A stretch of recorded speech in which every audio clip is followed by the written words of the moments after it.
India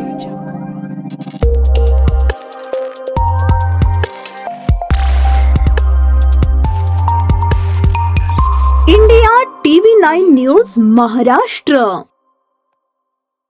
जुळे सोलापुरातील गणेशनगर भागातील बस थांब्याजवळ समर्थ ज्वेलर्सचे दुकान आहे। शनिवारी 1 नोव्हेंबर रोजी सायंकाळी 7:47 दोघे जण ज्वेलर्सच्या दुकानात शिरले। एकाने बंदुकीचा तर दुसऱ्याने कोयत्याचा धाक दाखवला।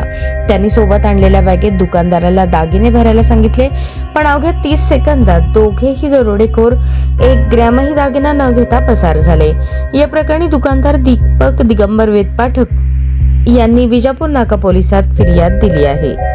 सोलापुरातील व्यंकटेश बुधले हा IT इंजिनियर 20 ऑक्टोबर रोजी रात्री 10च्या सुमारास मैत्रिणीसोबत विजापूर रोडवर फिरायला गेला होता। त्यावेळी रात्री 10च्या सुमारास त्याला दोघांनी अडवून जीवघेणा हल्ला करत गळ्यातील चेन हिसकावून नेली होती। या गुन्ह्यातील संशयितांचा शोध अजूनही लागलेला नाही। तोपर्यंत शनिवारी 1 नोव्हेंबर रोजी विजापूर नाका पोलीस हद्दीत ज्वेलर्स दुकानात दरोड्याचा प्रयत्न झाला। हातात कोयता बंदूक घेऊन आलेले दरोडेखोर चोरी न करताच पसार झाले, पण या घटनेने परिसरात भीतीचे वातावरण निर्माण झाले। शनिवारी दरोड्याचा प्रयत्न झाल्याची माहिती समजताच विजापूर नाका ठाण्याचे वरिष्ठ अधिकारी घटनास्थळी पोहोचले।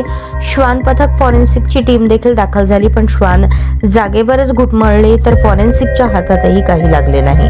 दुकानदार त्या दोघांना पाहून घाबरला होता, आरडाओरड केली। त्यावेळी ते दोघे जण लगेच पसार झाले।